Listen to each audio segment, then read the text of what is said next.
Hey guys, welcome to another video by Overbite Gaming, and today we are reviewing Half-Life Alyx. Half-Life is obviously a legendary video game series. I remember getting the first one for Christmas and running it with my Voodoo 2 card. I was that guy back in the day.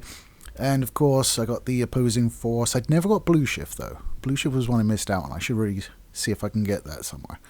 And then Half-Life 2 came out, got that. Obviously, that was the advent of Steam as well, which changed my life and my bank balance, incidentally.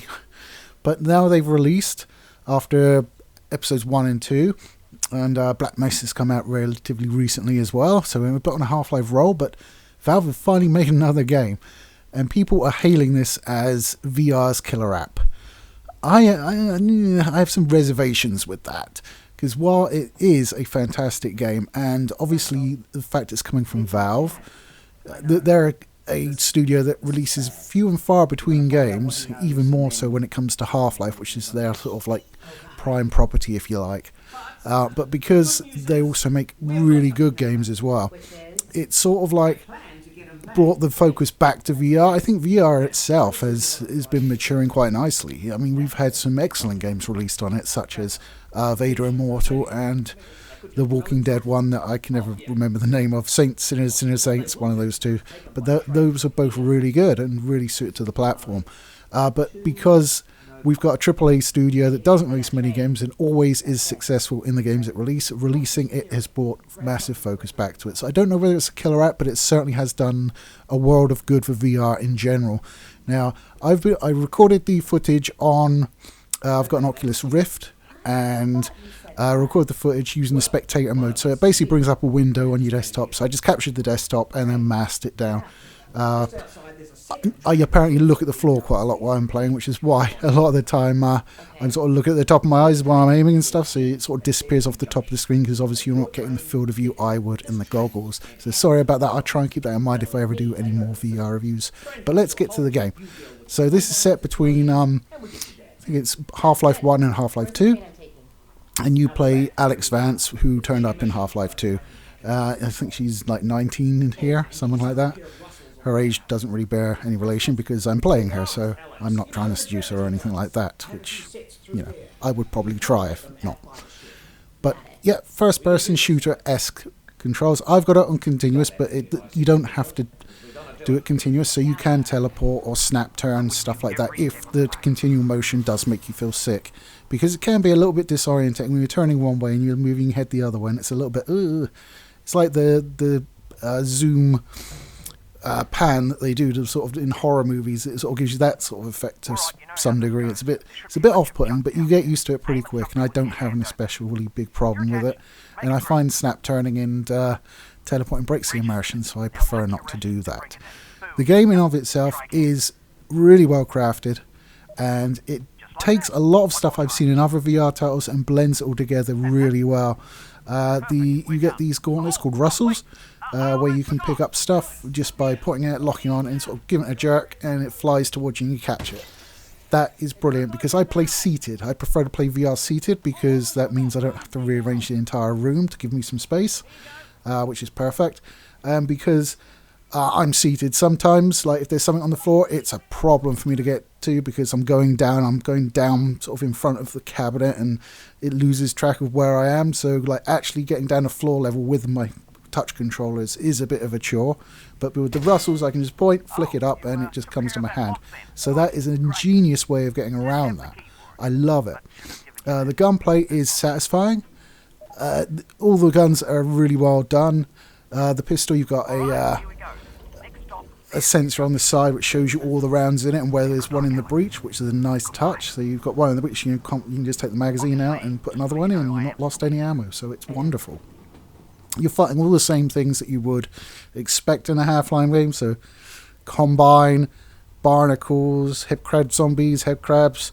I can't remember if the armoured head crab made an appearance in a previous one. I would expect so, but I can't say for sure. It's been a long time since I played any of the vanilla games.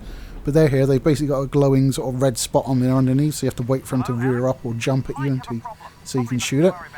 I was a little bit disappointed to find out I couldn't actually grab them out of the air. I tried.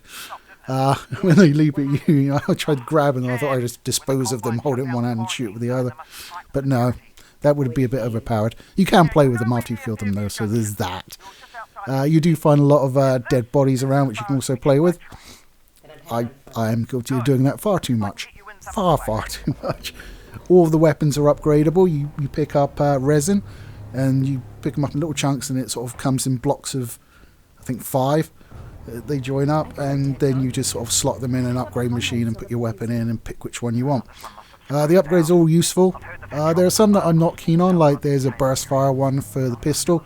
I'd rather be in better control of my ammo, although on low difficulty levels ammo is absolutely plentiful. You're running around with hundreds of rounds of ammo, so it's not really a big deal. And it's just so much fun. It can be, I wouldn't say scary, but it's a little bit tense. There's a scene where you can't go one way because it's dark, so you need to get a flashlight. And basically there's a body sort of impaled at the end of this long hall with columns in it, and it's pitch black in there, and you can just see the flashlight. And you've got to jump into there, so there's no immediately obvious way of getting back. So you just sort of hang around there, and you're kind of like, oh, I'm not sure I want to go in there. And obviously being VR, it sort of gives you that extra depth of nervousness that, you know, even I had when I was doing, what was it, Afflicted? Ooh, something like that. It's in the playlist, go find it, because you get to see me screech. So, yeah. But, yeah, it was very nerve-wracking going up. But you go up, you get it, and then, of course, you get attacked once you've got it. But it sort of fits on the back of your hand, and you point your hand around and illuminate various things and then shoot it with your other hand. The targeting rate of the pistol is fantastic because it actually highlights bad guys. So if you've got a headcrab zombie, it would actually highlight the headcrab that's on top of the body, so you can just shoot that rather than waste ammo going to the body. It is just so polished, so well done. It really is a AAA release for the platform. And I know, you know, we've had some good quality stuff before, but a lot of it is just like stuff where here's an idea that we've barely fleshed out, but it's kind of fun. You get a lot of that in VR, a lot of gimmicky stuff. This feels like a proper game. There are other ones, like I've previously mentioned, that do as well, but certainly this is probably the most publicised one that feels like a proper game. I mean, I had no idea about The Walking Dead or Vader Immortal until I saw it on the Oculus Store and Steam, respectively. So, you know, the fact that this is actually out there and people are well aware of it and how good it is will hopefully get people into VR and they can see the actual benefits of VR, because, you know, I've had VR for like years now, because I've got like, I think the second revision of the Oculus Rift. So it was more of an alternate display method rather than true VR I'd use it for. So I'd use it for like Euro Truck Simulator, American Truck Simulator, Frontier. No, Elite Dangerous. I always say that. Why do I say that? I don't know. But it's just a cool way of immersing yourself like in a cockpit or in the driving seat. But, you know, even though I've had touchscreen controllers for a while and there's a few games you can play, they're basically just, they don't feel like games, they feel like part of a game. So, like VR Gun Club, I think it's called. It's a really good shooting game. But that's all it is. You just stand in one position. Occasionally you get to move around, sort of in between breaks in the action, and shoot at targets and stand-ups of zombies and Nazis and things. And we can upgrade your guns and do all that stuff, and it's good fun, but it doesn't feel... It feels like part of a game that's been stripped out and sort of polished up, and it's like, there's a game for you. It feels like there should be a story, there should be more to it than just shooting targets. It should be... I mean, you've got like Robo Recall, which is essentially the same thing, although it has more of a story to it, and it's a bit too frantic for my taste. Robo Recall, you get a lot of robots coming at you, but in Half-Life Alyx, the combat is well staged. I never felt like I was panicking because I couldn't deal with it. I just felt like, okay, these guys are coming, pop, pop, poppity pop. Now, I obviously didn't play it on hard because I don't roll that way, but I had so much fun with this game. I will replay it. In fact, I've got about 3 different files all in different states of progress, and only one due to recording the footage. It's funny. I mean, there's a part where you're going through the dark and Alyx asks Russell, the guy that's giving you information through an earpiece, to distract her, and he goes on to talk about a BLT.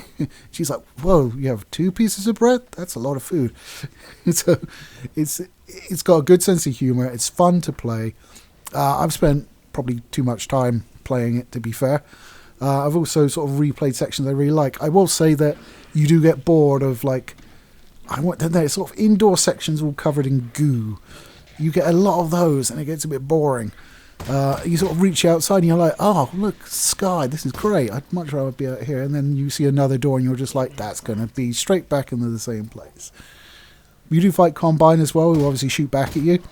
The headcrab zombies, unless you miss them, aren't that much of a threat or anything like that. The headcrabs can be difficult to spot, and obviously the armor ones can be difficult to kill. I wasn't very good at shooting the red glowing spot. I mean, I knew exactly what I had to do, but it's by the time I lined up the sight, it already sort of moved on and was no longer vulnerable. But it is a lot of fun. It is a true AAA game, so in terms of polish, not just AAA, So I would highly recommend Half-Life Alyx. Gets a solid 8.5 out of 10. I can't quite get it to 9 because I feel like it's a Half-Life game. It's doing everything I expect from a Half-Life game, but it's doing it in a different medium. So it's not doing anything revolutionary. It's just doing what it does, but it's doing it really fucking well. And utilizing the platform to the best it can be utilized with the current tech. I mean, you look at like the stuff the Valve's doing with the Index and making it higher res, and it's just like, oh, I could do with some of that, but it's still prohibitively expensive. And I mean, my VR kit probably cost me, sort of with the controllers as well, probably about £600. So I don't really want to just say, okay, new one's out, let's go spend another £800 on Index. No, thank you, Bob. I mean, I don't, because you do it sitting down, the cable's not a huge concern for me. It'd be nice to have it wireless, obviously, not have that cable in the way. It certainly would be nice to have higher res screens in the goggles, because I mean, they're plenty high res enough, but because of the 3D elements, it sort of meshifies it. I just put my hand in front of my face to say that, and that's wrong when you're speaking into a microphone, so apologies for that. It kind of gives this sort of looking through a screen door effect, which is how it does the 3D. And it does make it look lower res than it actually is. But even saying that, Half-Life Alyx is a beautiful game. It's really well done. And I've got absolutely nothing but praise for it, apart from those indoor sections, which get a bit samey and a bit boring. And occasionally you are like, it does sort of train you to just check nooks and crannies by hiding resin and ammo there. So you're forever like looking in bins.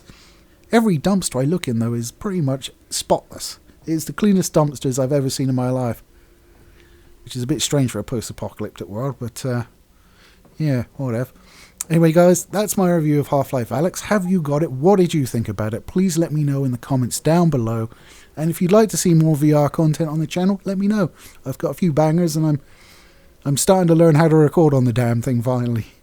I remember one time I was playing, I can't remember, Chronos, I think it was. It's like this sort of Zelda game almost. And I did this whole Let's Play, narrated it as I went, and then got the footage, and it hadn't recorded any of the audio. And I was just like, this is due out tomorrow. Bollocks, what do I do? But we got one out, so we got there in the end. Anyway, guys, we release videos every Wednesday and Saturday.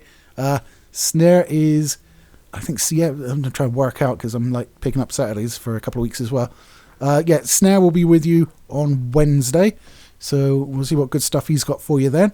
And I will be back next Saturday with a game I don't think either of us thought we'd be playing. So check back in then and we'll go through it. We'll go through the very first boot up of that game in togetherness. Like a family. Love you. Bye bye. Take it easy, guys.